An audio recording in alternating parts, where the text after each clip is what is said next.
Bismillahirrahmanirrahim. Assalamualaikum warahmatullahi wabarakatuh. Alhamdulillahi ala ihsani wa syukru lahu ala taufiqihi wa amtinani. Asyhadu an la ilaha illallah wahdahu la syarika lahu ta'ziman li sya'ni. Wa asyhadu anna Muhammadan abduhu wa rasuluhu da'ila ridwani. Allahumma salli alaihi wa ala alihi wa ashabihi wa ikhwani. Hadirin dan hadirat yang dirahmati Allah Subhanahu wa taala. Pada kesempatan kali ini kita akan membahas topik yang judulnya adalah sebagaimana saya diamanahi oleh panitia, yaitu beramalah meskipun sedikit-sedikit ya. Itu jangan sampai tidak beramal sama sekali. Sungguhnya masalah pahala ini sangat penting karena kedudukan seorang di akhirat kelak berdasarkan pahala dari amal soleh yang dia lakukan ya. Makanya dikatakan oleh Ibnu Qayyim rahimahullahu taala bahwasanya an-najatu minan nar bimaghfiratillah, selamat dari neraka adalah karena ampunan Allah, wa dukhulul jannah birahmatillah, masuk surga karena rahmat Allah. Namun waqtisamu ad-darajat wal manazil bil a'mal, adapun pembagian derajat level-level dalam surga adalah dengan amal soleh.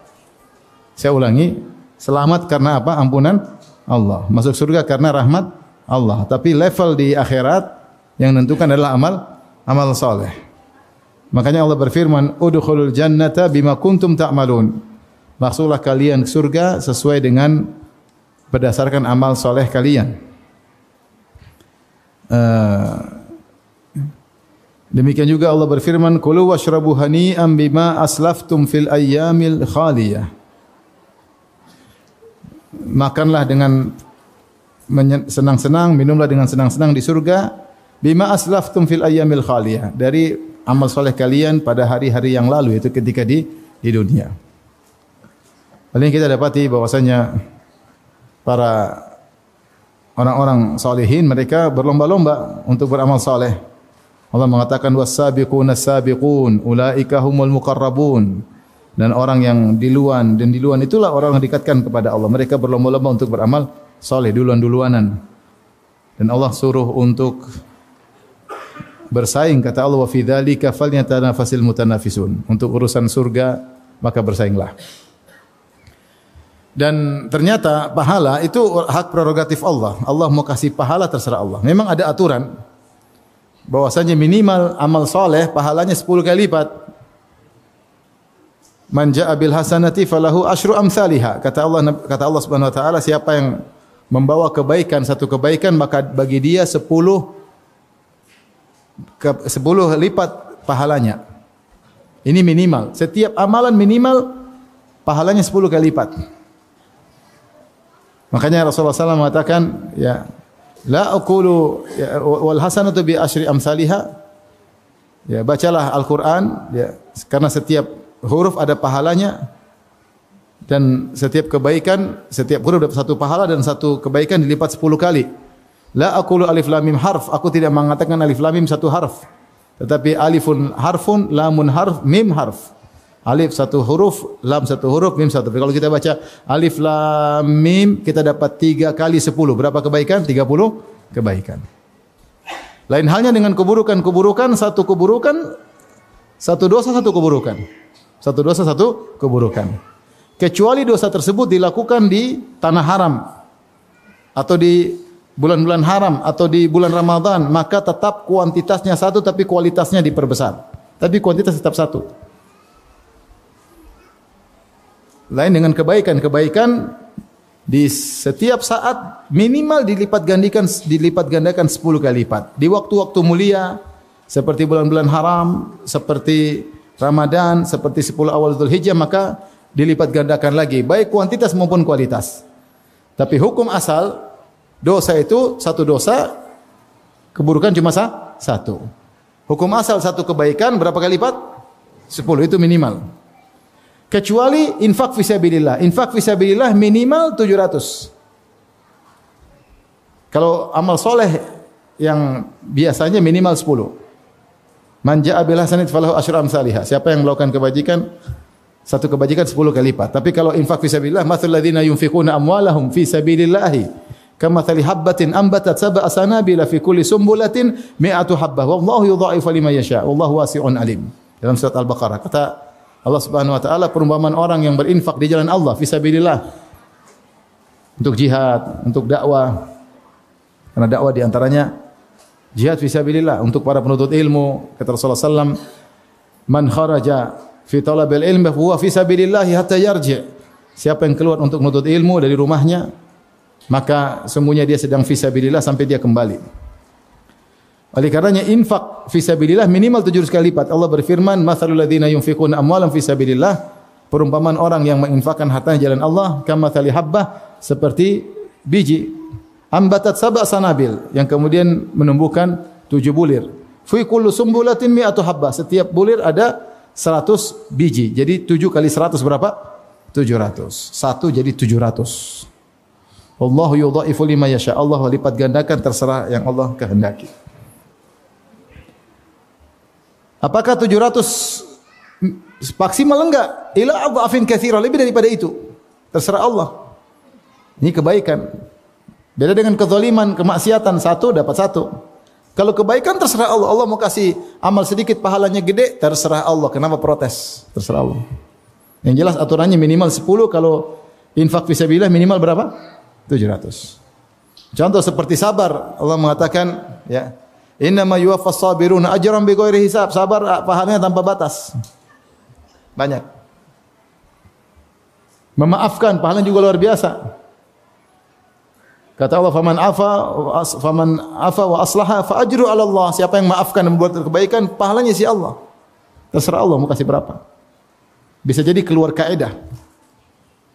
Makanya sering-sering maafkan istri. Istri sering-sering maafin apa? Suami.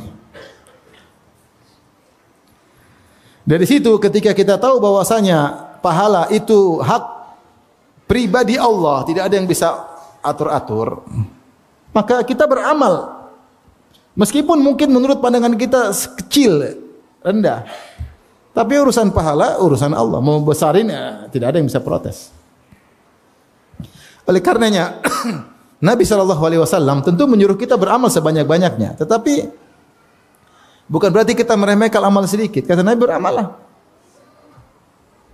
Seperti contoh, Rasulullah SAW bersabda, ini motivasi Nabi, untuk tidak meremehkan amal apapun. Kita beramal meskipun sedikit-sedikit. Sedikit, tapi kalau variatif lama-lama banyak atau tidak? Banyak lah. Kata Nabi, la tahqiranna minal ma'rufi syai'an walau antalqa akhaka biwajhin talik. Janganlah meremehkan kebaikan apapun. Jangan pernah meremehkan, karena pahalanya yang tahu siapa? Allah. Allah mau kasih besar, urusan Allah. Makanya Ibnu Mubarak berkata, rubba amalin saghir tu'azzimuhu niyyah. Betapa banyak amalan sedikit jadi besar gara-gara niat yang luar biasa. Pahala terserah Allah. Maka Rasulullah mengatakan jangan pernah meremehkan amal apapun. Walau antalqa akhaka biwajhin talik, meskipun hanya sekedar tersenyum ketika ketemu saudara. Antum senyum, tapi ingat senyum karena Allah ya. Bukan senyum karena ada udang di balik batu. Bukan senyum karena menggoda akhwat, apalagi menggoda istri orang. Ittaqillah. Enggak boleh. Kalau senyum karena dia seorang mukmin, saya seorang mukmin.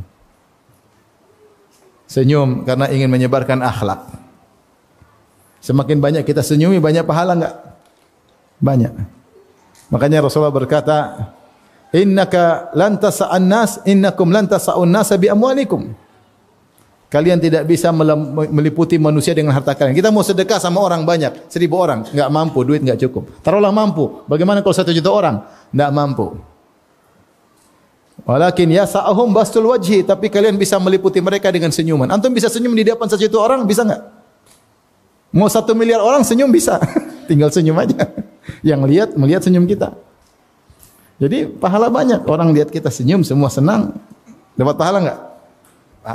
Jangan remehkan kata Nabi senyum. Senyum kalau kali 100, kita senyum 100 orang, banyak nih lama-lama. Tapi jangan tebar pesona, bikin fitnah ya. Mau saya ini contoh, Rasulullah jangan mengatakan jangan remehkan, karena pahala urusan Tuhan, urusan Allah. Benar ada dalil-dalil, oh ini pahalanya gede, ini pahalanya Sekecil ini hukum asal. Terkadang Allah ingin besarin yang ini, terserah Allah. Oleh karena jangan pernah meremehkan amal sedikit pun. Karena setiap amalan, setiap senyum ada pahalanya dan akan mempengaruhi status ekonomimu di hari kiamat kelak. Mempengaruhi status kebahagiaanmu di hari kiamat kelak. Rasulullah berfirman, "Faman ya'mal mithqala dzarratin khairan yarah." Siapa yang melakukan kebaikan meskipun seringan zarrah, dia akan lihat hasilnya. Zarrah itu apa? Zarrah itu adalah ungkapan orang Arab menunjukkan yang paling ringan. Ada yang mengatakan zarrah adalah semut kecil. Semut kecil kalau ditimbang mungkin enggak terdeteksi timbangannya. Saking kecilnya. Ada yang mengatakan zarrah adalah kalau kau pukul tanah terus kau bersihkan ada debu, satu namanya zarrah. Saking kecilnya. Ada yang mengatakan zarrah adalah partikel yang kalau kau buka jendela lihat masuk cahaya yang kecil-kecil namanya zarrah. Intinya itu kalau kau ambil partikel kecil tersebut taruh di timbangan, ada terdeteksi enggak? Enggak. Tapi kalau Allah terdeteksi dan ada balasannya.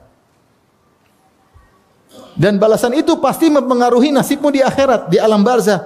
Berpengaruh di akhirat juga berpengaruh.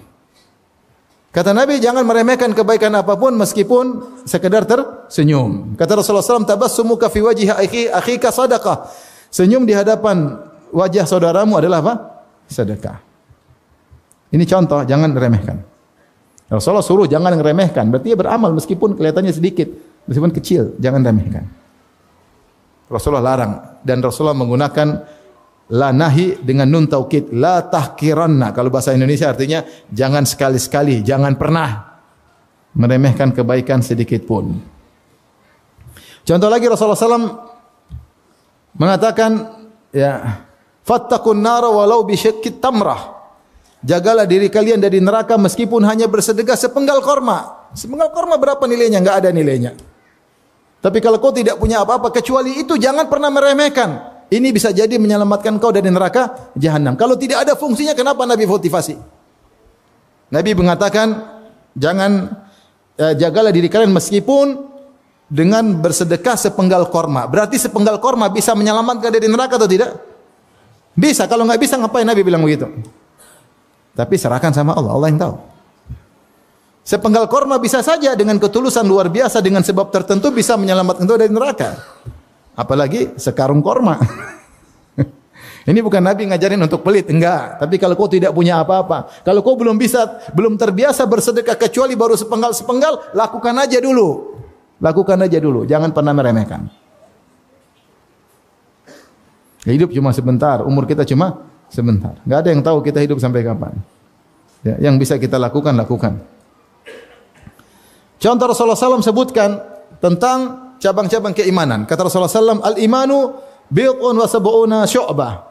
A'laha kalimatul la ilaha illallah adnaha imatatul adha anit thariq. Saya ingin sampaikan hal ini, perhatikan. Rasulullah mengatakan iman itu 70 sekian cabang. Sampai para ulama menulis buku tentang iman, misalnya Syu'abul Iman karangan Al-Baihaqi rahimahullahu taala untuk mengumpulkan cabang-cabang keimanan apa saja yang 70 sekian. Sebagaimana juga dilakukan oleh ulama-ulama yang lain ya. Al-Halimi juga ada Syu'abul Iman ya. Taib. Kata Rasulullah yang paling tinggi la ilaha illallah. Wa adnaha yang paling rendah imatatul adha anit thariq. Yang paling rendah adalah menghilangkan gangguan dari jalan. Mudahlah ada besi kita senggol masukin ke atau ada kita ambil taruh di tempat sampah atau ada batu kita tendang ke samping biar enggak kan gampang. Apa susahnya cuma begini aja dong. Cuma senang gitu apa susahnya? Enggak ada susahnya. Ini paling rendah. Paling rendah secara aturan benar. Dalam Islam ada apa namanya? Skala prioritas benar. Yang paling tinggi adalah Allah dengan konsekuensinya paling rendah menghilangkan gangguan dari jalan. Tapi ternyata menghilangkan gangguan dari jalan ini pernah bikin orang masuk surga. Yang menurut kita rendah secara urutan rendah, tapi ternyata dalam hadis yang lain Rasulullah sebutkan ada seorang mukmin berjalan, dia lihat gusnus sajarah. Gusnus sajarah ada dahan di tengah jalan. Maka dia mengatakan la yu'dzil mu'minin, jangan sampai dahan ini mengganggu kaum mukmin, maka dia pun singkirkan dari tengah jalan, dia pinggirkan. Allah ampuni dia, Allah masukkan dalam surga. Bayangkan. Padahal ini dia melakukan cabang keimanan yang paling apa? Yang paling rendah. Ingin saya tekankan bahwasanya ukuran pahala urusan siapa? Allah. Yang penting kita berbuat. Yang bisa kita lakukan, kita lakukan. Bisa senyum ya senyum aja. Masih pelit ya sudah senyum aja dulu. Ada pengemis minta duit, kita pelit. Senyum aja dulu. Nanti kalau dia punya duit baru. Pokoknya jangan remehkan amal soleh. Jangan remehkan amal soleh. Sampai Rasulullah SAW kasih contoh-contoh yang menurut kita remehkan, ternyata Rasulullah perhatian. Contoh Rasulullah SAW mengatakan, "Idza tabakhta fa'akthir ma'aha. Idza taqbata al-maraq fa'akthir ma'ahu." Ya. Kalau kau lagi masak, ya, daging misalnya, kau tidak punya daging cuma sedikit, perbanyakin airnya. Buat apa? Untuk dibagi-bagi ke tetangga. Ya, daging cuma dikit-dikit, tidak apa-apa. Karena waktu antum masak sudah mengganggu, udah kemana-mana baunya. Apalagi pakai micin, udah kemana? Ya supaya setelah terganggu kemudian terobati, antum kasih meskipun dagingnya cuma apa? Sedikit. Maaf ya cuma segini. Ya. Kelihatannya sepele tapi tidak sepele bagi Nabi. Nabi suruh. Contoh cari pahala dengan nyuap istri. Kita kapan pikir pahala nyuapin istri? Kita baru merasa pahala kalau belikan istri emas. Kalau nyuapin kayaknya pahalanya enggak ada. Padahal kata Nabi sallallahu alaihi wasallam, "Lasta tunfiqu nafaqatan tabtaghi biha wajha Allah illa ujirta 'alaiha hatta luqmatal lati taj'aluha fi imra'atik." Tidaklah engkau berinfak karena Allah kecuali kau dapat pahala sampai suapan yang kau suapkan ke mulut istrimu. Sederhana.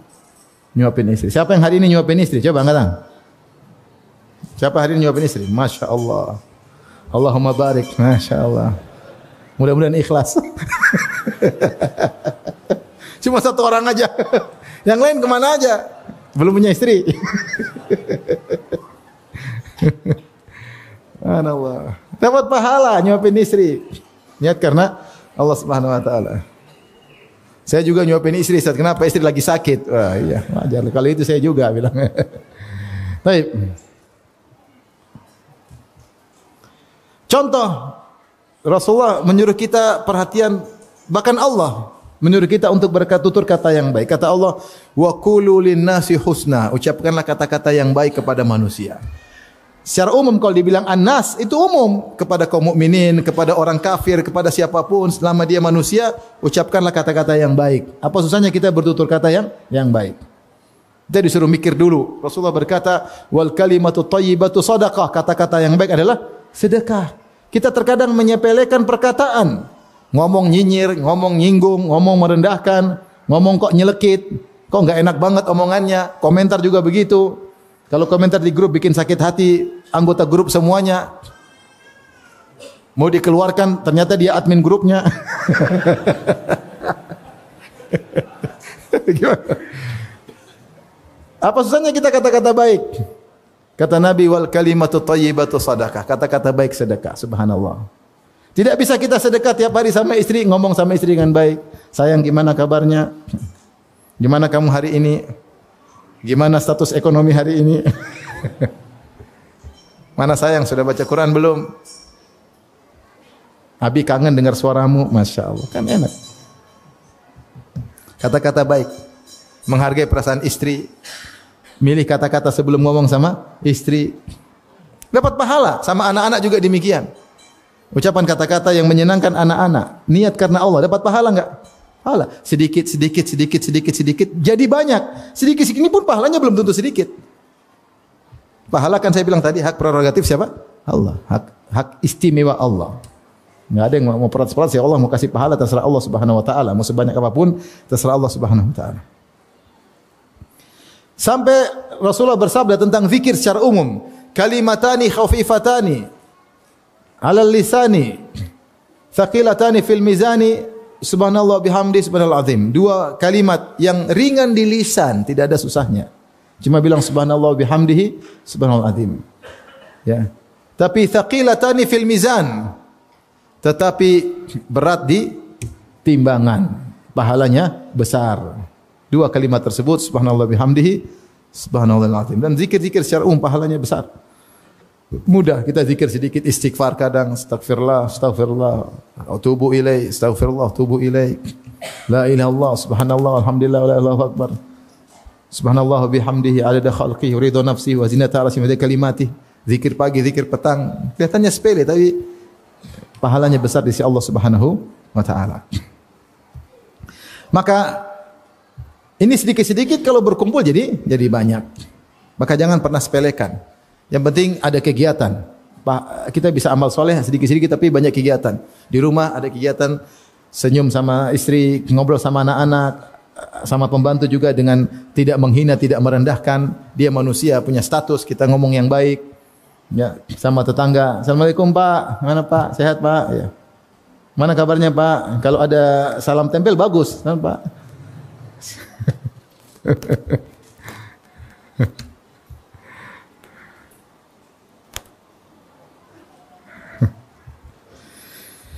Subhanallah ya. Sedikit jadi banyak. Ya. Semua anak-anak ngobrol, gimana pelajarannya, gimana sudah murojaah belum? Ayo semangat nak ya. Cuma gitu aja apa susahnya? Apa susahnya? Ada waktu telepon Mak, Mak gimana kabarnya Mak? Hari ini ngapain Mak? Oke Mak, Assalamualaikum, udah selesai. Kalau masih ada punya ayah telepon, ya gimana Bi, gimana kabarnya Bi? Mana hari ini? Mama gimana Bi? Masih ngomel-ngomel enggak? Ngobrol aja ya, ngobrol telepon tante, telepon kakak, bercanda di grup kakak adik. Kita niatkan karena apa? Sedikit jadi apa? Jadi banyak. Baik. Saya akan tekankan lagi bahwasanya pahala urusan Allah. Bisa jadi di mata kita kecil, ternyata besar di sisi Allah. Tadi contohnya Rasulullah sudah sebutkan cabang keimanan paling rendah adalah menghilangkan gangguan dari jalan. Ternyata dalam hadis yang lain Rasulullah jelaskan ada orang menghilangkan gangguan dari jalan maka malah masuk surga. Contoh lagi Rasulullah SAW bersabda, sabaqa dirhamun mi'ata alfin. Satu keping dirham mengalahkan 100.000 keping dirham. Satu keping dirham yang dikeluarkan bisa mengalahkan 100.000 keping dirham. Kok bisa demikian? Sahabat bertanya. Kata Rasulullah, kana li rajulin dirhamani. Ada seorang miskin. Dia cuma punya 2 dirham. Cuma 2 dirham. Dia punya harta cuma 2 dirham. Fatasaddaqa ajwadahuma. Dirham dulu kan perak yang ditempa. Dia lihat dirham 2. Oh, ini yang paling bagus bentuknya. Tempaannya lebih rapi. Fatasaddaqa ajwadahuma, maka dia pilih mana yang paling baik kemudian dia sedekahkan.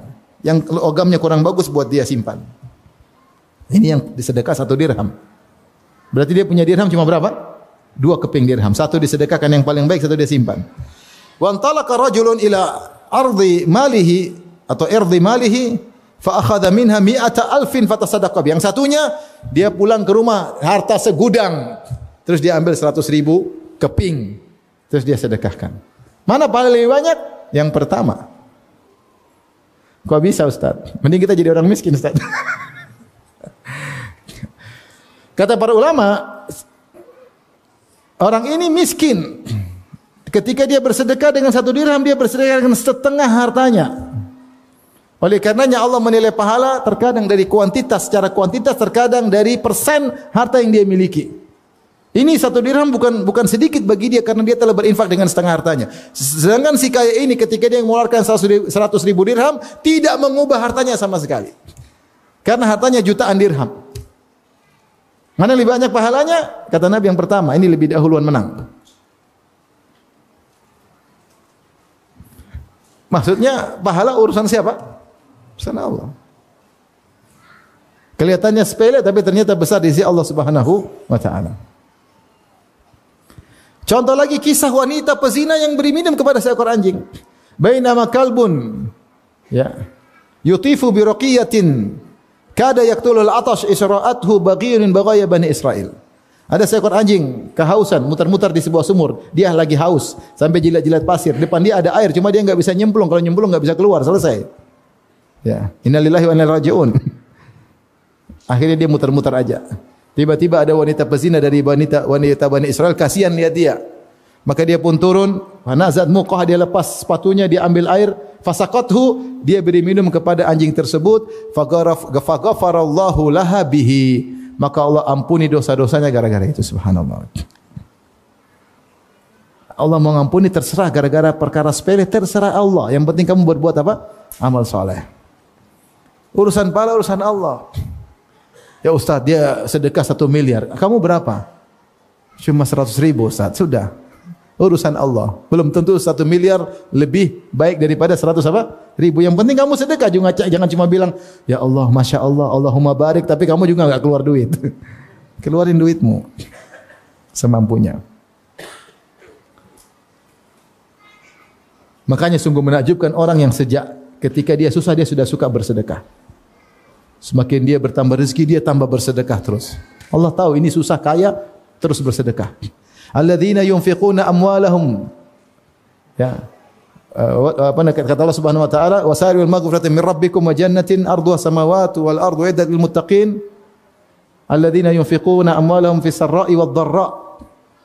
Orang-orang bertakwa penghuni surga yaitu menginfakkan harta mereka dalam kondisi lapang maupun dalam kondisi susah. Mereka kata berinfak. Taib, contoh pahala yang menakjubkan, ya, kita imani aja. Mungkin bagi kita kok aneh, tapi ya, pahala terserah Allah. Contoh kata Rasulullah sallallahu alaihi wasallam, "Man bakkara wabtakara wa ghassala waqtasala." Man ghassala waqtasala wa bakkara wabtakara. Kebalik. Man ghassala waqtasala. Siapa yang di hari Jumat dia menggauli istrinya di pagi hari sehingga dia menjadi junub dan dia menjunubkan istrinya. Paham ya? Enggak usah disarah ya. Wa bakkara wabtakara. Kemudian dia segera menuju ke masjid. Dia berjalan menuju masjid untuk salat Jumat. Thumma dana minal imam, kemudian dia mendekati imam. Fastama'a wa ansata, kemudian dia menyimak dan mendengar. Kana lahu bi kulli khutwatin yakhtuha ajru sanatin qiyamiha wa siyamiha. Maka setiap langkah dia yang langkahkan dapat pahala setahun, pahala salat malam, pahala puasa setahun. Aneh ya? Syaratnya mudah, menyenangkan, pahalanya besar. Ini hadis tidak bisa diamalkan sama jomblo, kasihan.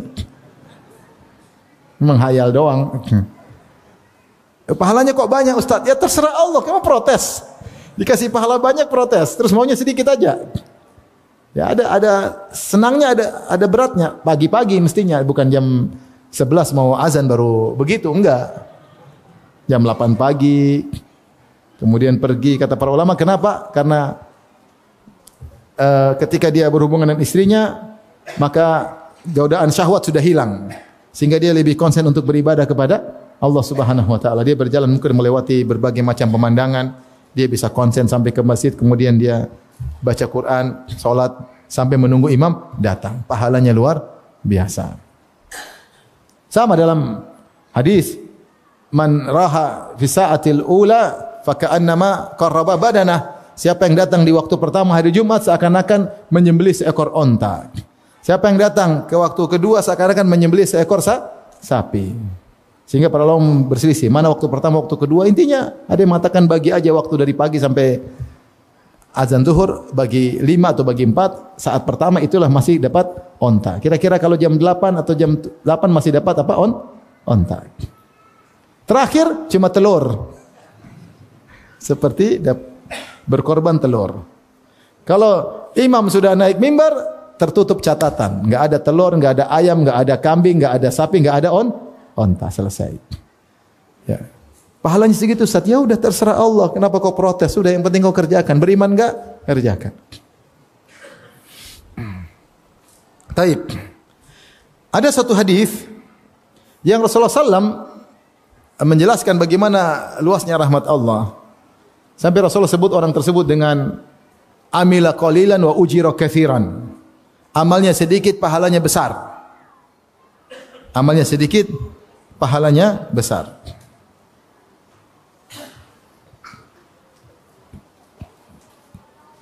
Dalam Sahih Al-Bukhari, Anil Bara' bin Azib radhiyallahu anhu, dari Al-Bara' bin Azib. Dia berkata, Atan Nabiyya sallallahu alaihi wasallam rajulun muqanna. Ada seorang datang menemui Nabi, yaitu seorang menutup wajahnya dengan besi, yaitu pakai helm besi karena perang. Faqala ya Rasulullah, tiba-tiba datang menemui Nabi, ini mau perang. Dia berkata, uqatil au uslim. "Ya Rasulullah, saya perang atau saya masuk Islam dulu?" Dia belum masuk Islam, masih kafir. "Uqatil au uslim?" Saya perang atau saya masuk Islam? Kata Rasulullah SAW, "Qala aslim thumma qatil." Masuk Islam dulu baru berperang. Masuk Islam dulu baru berperang. Fa aslama, maka dia pun masuk Islam. Thumma qatala, kemudian dia masuk dalam medan pertempuran. Fa qutila, kemudian dia terbunuh. Faqala Rasulullah sallallahu alaihi wasallam bersabda, "Amila qalilan wa ujira katsiran." Amalnya sedikit, pahalanya banyak. Ternyata dia masuk apa? Surga. Dia ini masuk perang belum sujud meskipun sekali apa? Sujud. Subhanallah. Umur Islamnya sebentar. Belum ada sehari. Tapi langsung masuk apa? Surga. Ada orang-orang seperti ini, amalnya sedikit, sebentar tapi luar biasa, masuk surga.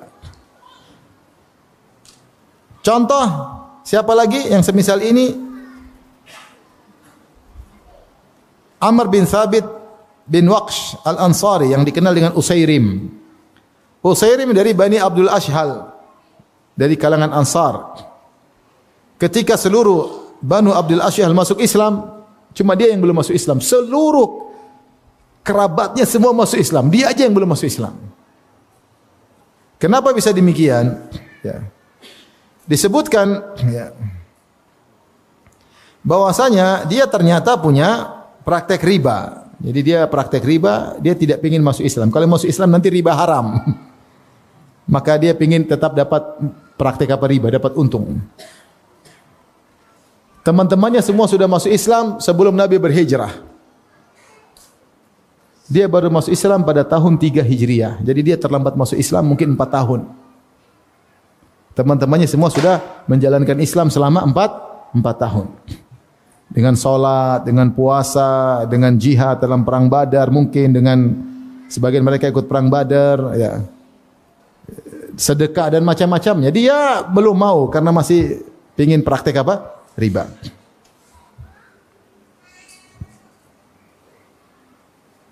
Maka pada perang Uhud dia datang. Sebelum dia bertanya, "Aina banu ammi?" Mana kerabat-kerabatku semua Banu Abdul Ashhal? Qalu bi Uhud. Ada yang mengatakan mereka semua pergi ke Uhud, perang Uhud, membela Rasulullah. Qala aina fulan? Si fulan ke mana? Uhud. Aina fulan? Fulan yang lain ke mana? Dia tanya saudara-saudaranya. Uhud, semua di Uhud. Si fulan lagi? Semua di Uhud. Maka falabisa alamatahu wa raqiba farasahu, maka dia pun pakai baju perangnya, kemudian naik kudanya, kemudian dia pun menuju kibalahum, menuju kepada pasukan kaum muslimin. Falamma ra'ahul muslimuna qalu ilaika anna ya Amr. Ketika dia menuju pasukan kaum muslimin, kata mereka kerabat-kerabatnya, "Pergi, jangan dekati kami, wahai Usairim, pergi, ngapain di sini?" Karena dia anggap dia kafir. Kata dia, "Inni amantu, saya beriman. Saya beriman." Akhirnya dibiarkan dia ikut perang. Faqatala hatta jurih, fahumila ila ahlihi jarihan. Maka dia pun berperang sampai terluka, kemudian dibawa ke istrinya dalam kondisi terluka. Maka datang Sa'ad bin Mu'adz bertanya kepada saudari perempuannya, saudari perempuan Usairim tadi, "Salihi hamiyatan liqaumika am ghadaban lahum am ghadaban lillah?" Kau tadi berperang karena fanatik suku, karena ingin bela kerabat-kerabatmu, atau karena kau marah membela mereka, atau karena Allah Subhanahu wa taala? Maka Usairim berkata, "Bal ghadaban lillahi wa li rasulih." Saya murka karena Allah dan karena Rasulnya. Maka dia pun meninggal dunia. Fadakhalal jannah, maka dia pun masuk surga. Wa ma shalla lillahi salatan, tidak pernah sujud sekalipun. Subhanallah, amal sedikit masuk surga. Kita amal banyak, wallahu alam. Artinya saya ingin menekankan bahwasanya pahala itu urusan siapa? Allah.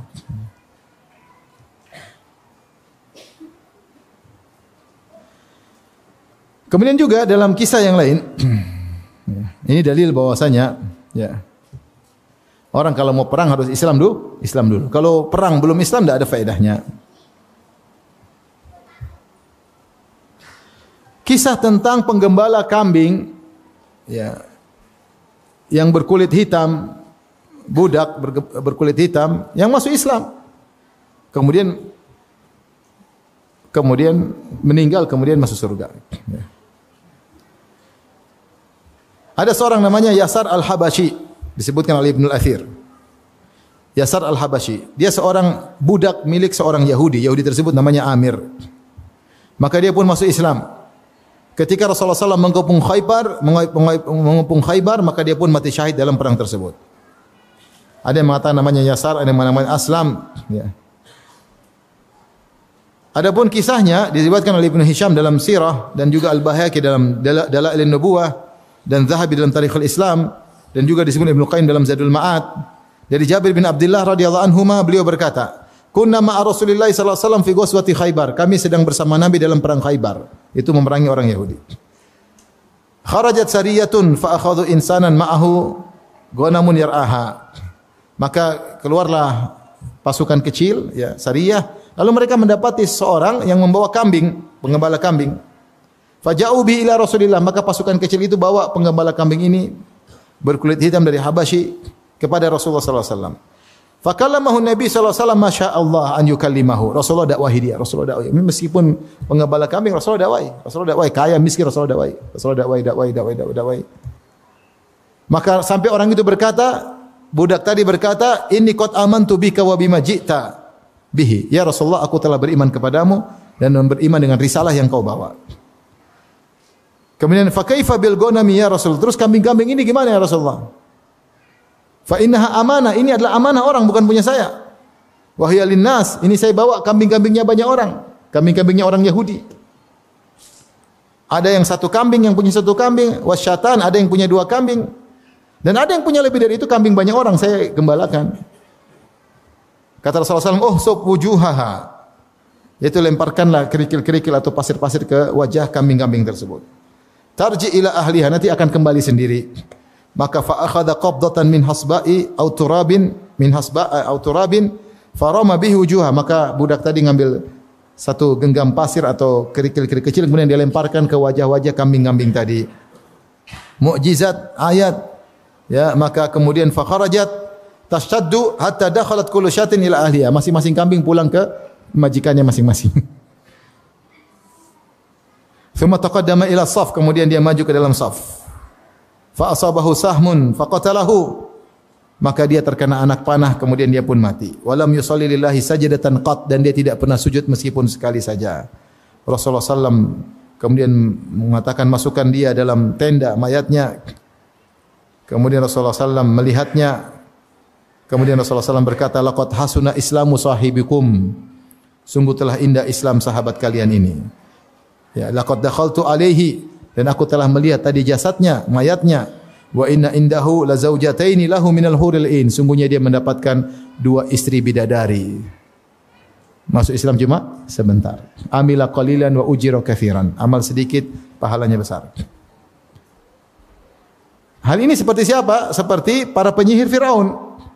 Para penyihir Firaun yang hidupnya puluhan tahun sebagai penyihir, mencari nafkah sebagai penyihir. Kemudian akhirnya duel dengan Musa alaihissalam untuk dapat upah juga, berduel. Namun Allah mentakdirkan lain. Ketika berduel dengan Nabi Musa, ternyata Nabi Musa melemparkan tongkatnya jadi ular betulan.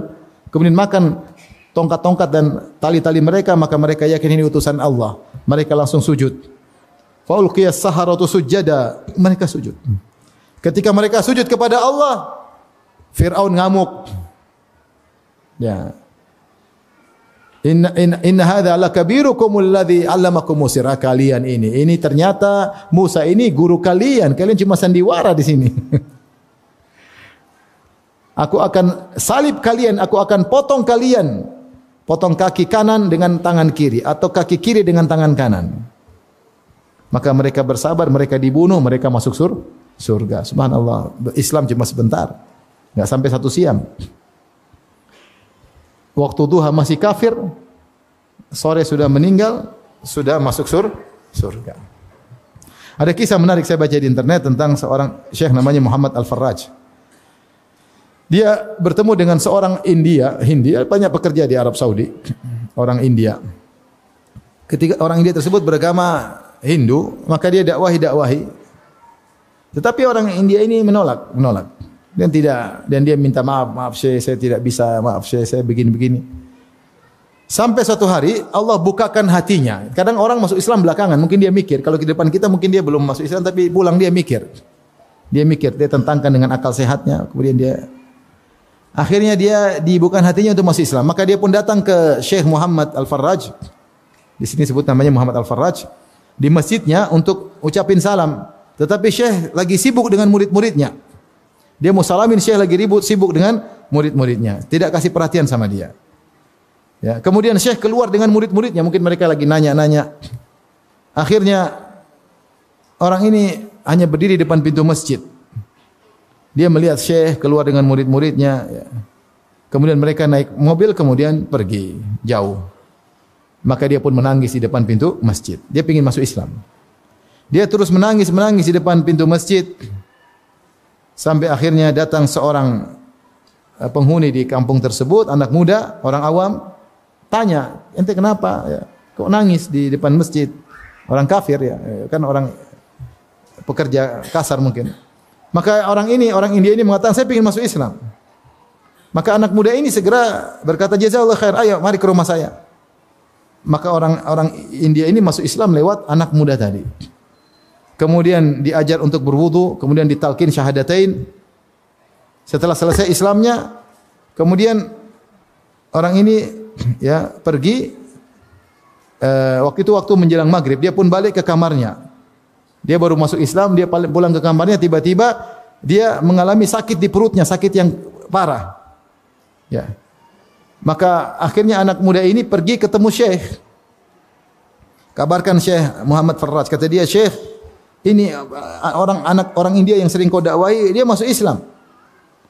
Dia tadi nunggu engkau di pintu masjid, kau tidak gubrisin dia, akhirnya dia menangis dan akhirnya dia masuk Islam lewat saya. Akhirnya Syekh pun menyesal. Ya. Dia tidak tahu kondisi orang India tadi. Akhirnya dia pun segera menuju ke kamar dia pergi menuju ke kamar orang India tadi. Ternyata teman-temannya bilang dia udah mati. Ternyata sakit tadi membuat dia apa? Mati. Dia baru masuk Islam sebentar, sakit perut, kemudian meninggal dunia. Belum ada amalan apa-apa. Amalannya baru nangis, baru masuk Islam, sakit perut, mati. Subhanallah. Akhirnya kata mereka dia sudah dibawa ke rumah sakit. Kan kalau itu dimasukkan ke rumah sakit. Ya. Akhirnya Syekh pun pergi ke rumah sakit, ke kulkas yang simpan mayat-mayat. Ya. Tapi pihak rumah sakit menolak. Ya.